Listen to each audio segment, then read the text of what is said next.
Hi, this is Miss Park. Today's lesson is on graphs of exponential functions.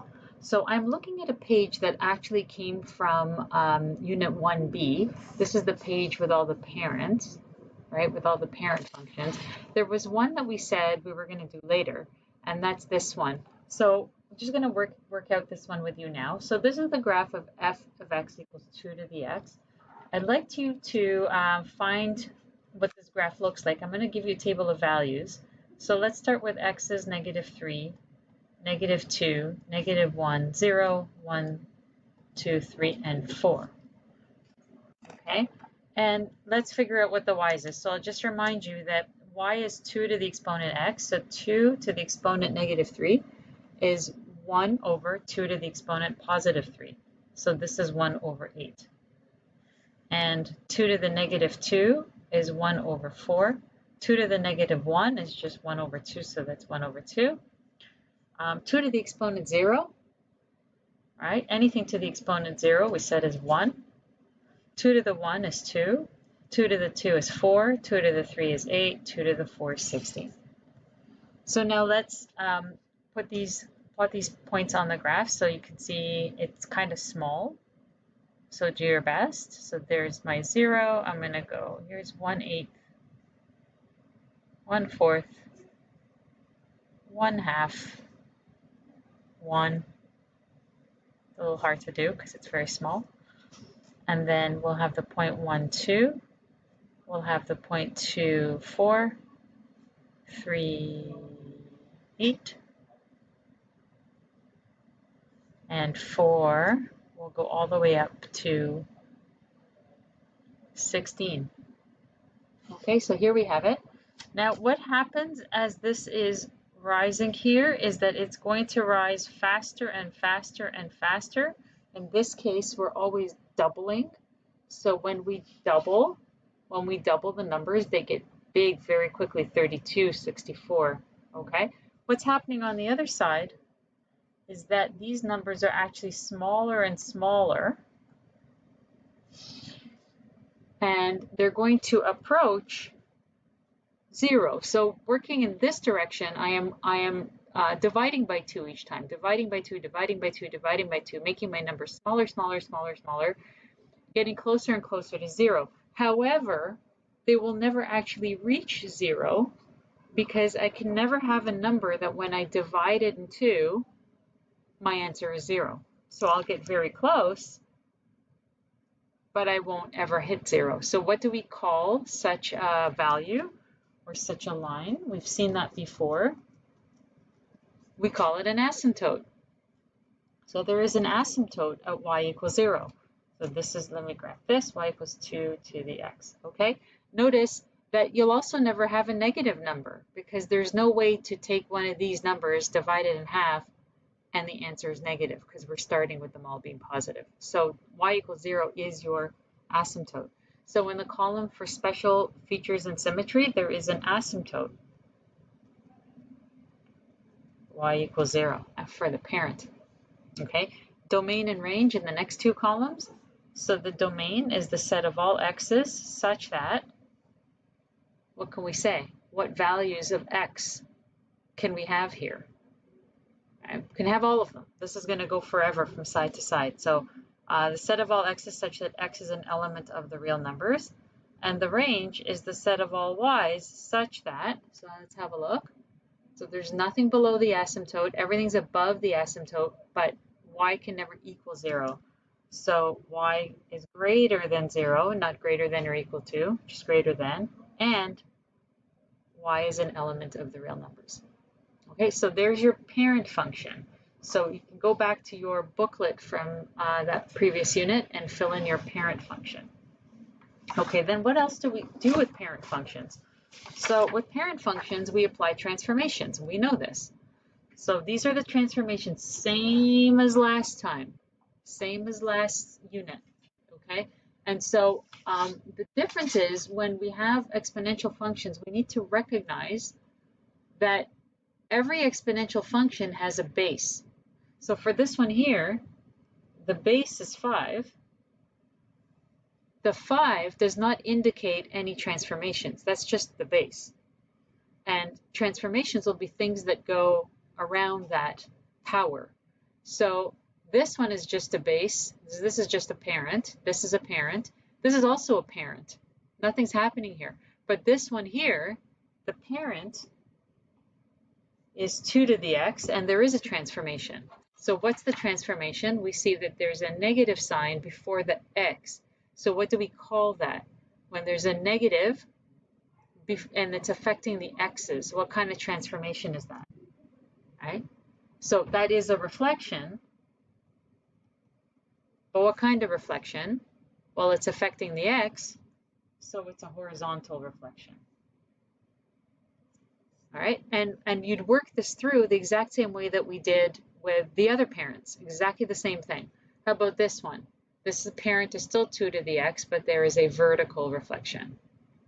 Okay, so I'm going to skip all of these. You can do them, but I just want to talk about what's happening here. Let's just look at this one. Y equals 3 to the x, that's your parent. This is the parent. Okay, now what's happening to it? This is a translation 4 units down. This one, this x minus 2 is translation 2 units right. Exactly the same as last unit. And this one over here, that is a 3x plus, I think 1. I think it's 1. So it's translation 1 unit left and 3 units up. Okay, so hopefully all of that is still familiar to you. So let's go on to the next page. All right, there's more of these at the top. So let's do these ones. I'm just going to write what the transformations are. Then at the bottom of the page, we'll actually graph one with all of the transformations. So this is you see that 2x, that's the k value, right? That's the k value is 2. So this is a horizontal stretch by a factor of 2? No, 1/2. Right? Remember that k, reciprocal. All right, how about this one? So this one's got an a value. You can tell it's an a value because it's outside the parent, okay, or outside the f of x. So this is a vertical reflection and a vertical stretch by a factor of 2. And the last one, what about this last one? So they've written it in decimal. That's not great.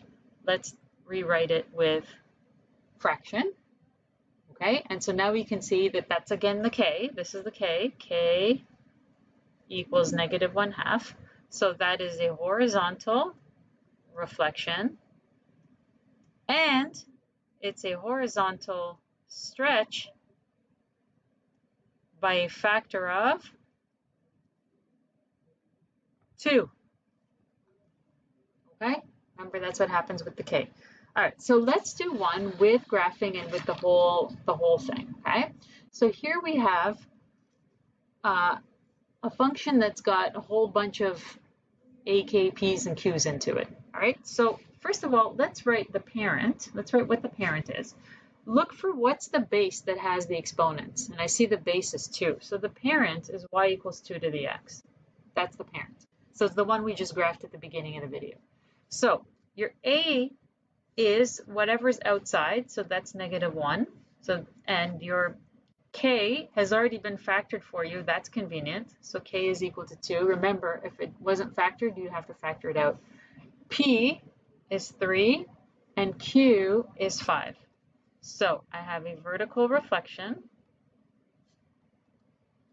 I have a horizontal stretch by a factor of 1/2. I have translation 3 units right.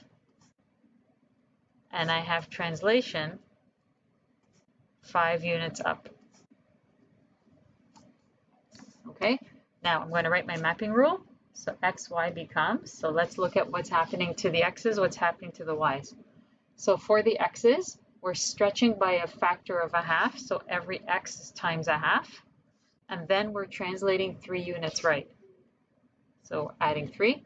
For the y's, we are reflecting the y's, so multiplying the y values by -1, and we're translating 5 units up. Okay, now let's put some points in here.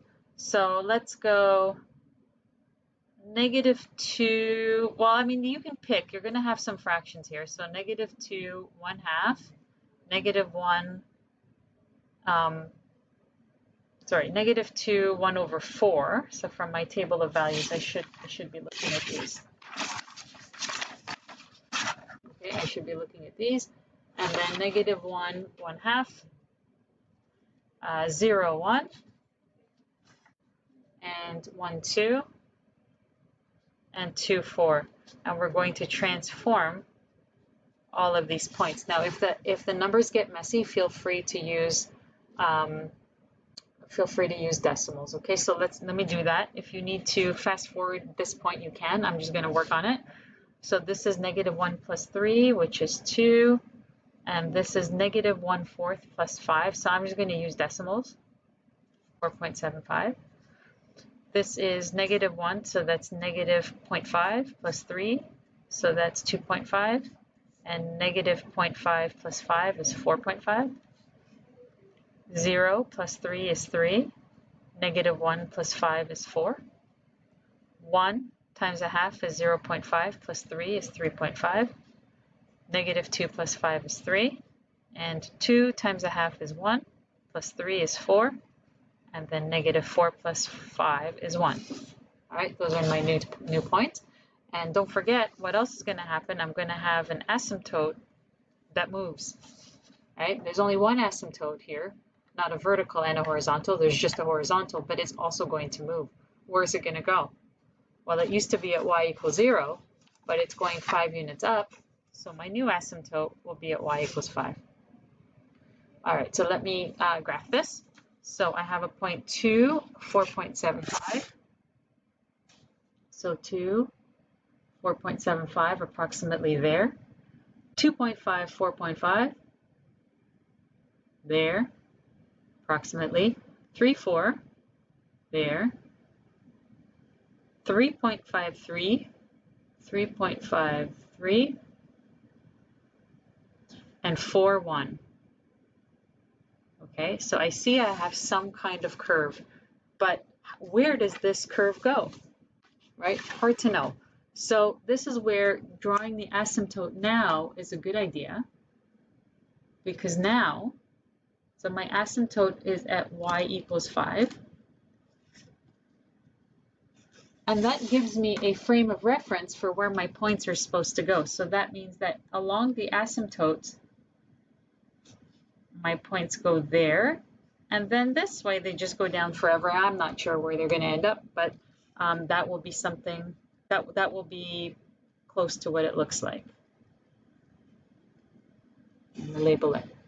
Okay. Finally, the question says state the domain and range of the transformed function. So always get used to domain and range. It'll show up all the time.